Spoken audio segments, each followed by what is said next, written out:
True happiness is to enjoy the present, without anxious dependence upon the future, not to amuse ourselves with either hopes or fears, but to rest satisfied with what we have, which is sufficient.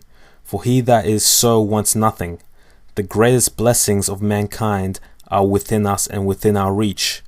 A wise man is content with his lot, whatever it may be, without wishing for what he has not.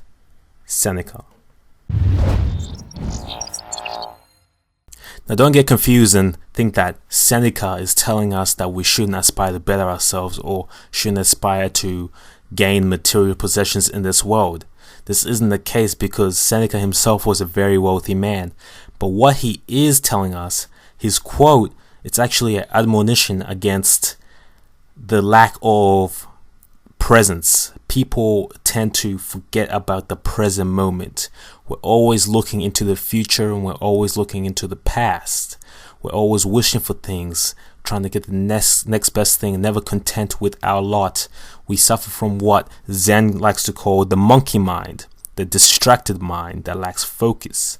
Of course, this is part of the human condition.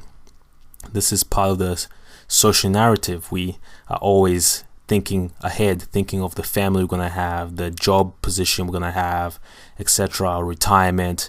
But the trap is we miss out. We miss out on living. We miss out on present moment happiness. Now, let's reflect back. Think of when you were younger and you wanted some toy. Now, let's say this thing you wanted, it was the Xbox One, the first Xbox. And when you were younger, you probably thought that this thing would bring you lots of happiness. You had dreams about it. You talked about it. You begged your parents to get it for you. And if you were lucky, perhaps your parents did give in and they bought you the Xbox. For the first few weeks or so, you were ecstatic. You were very happy. You had heaps of joy as you played this thing. You played this thing to the ground until the gimmick wore off, as what naturally happens. You start growing tired of it. So the happiness faded and you wanted something more. You wanted something else to rekindle that excitement.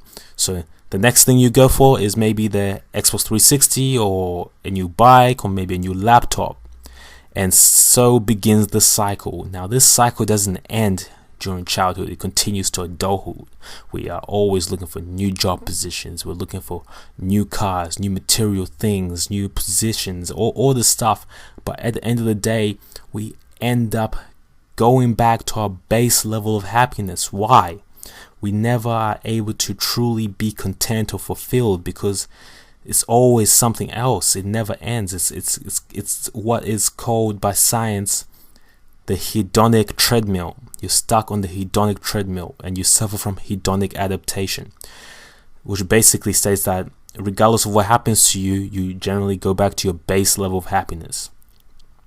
If you were to lose your house right now and start living on the streets, of course you might be depressed to begin with. You might actually be suicidal for a while, but after a few months, maybe a year or two, your base level of happiness goes back to where it was. You adapt to the situation.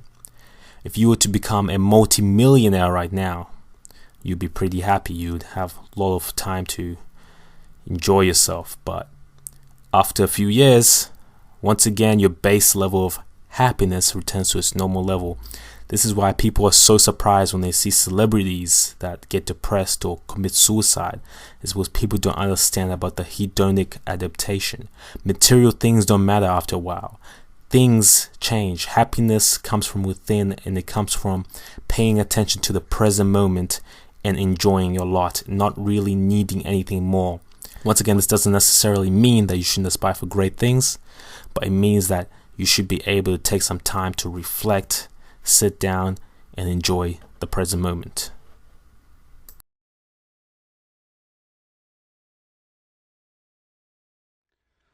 Do it!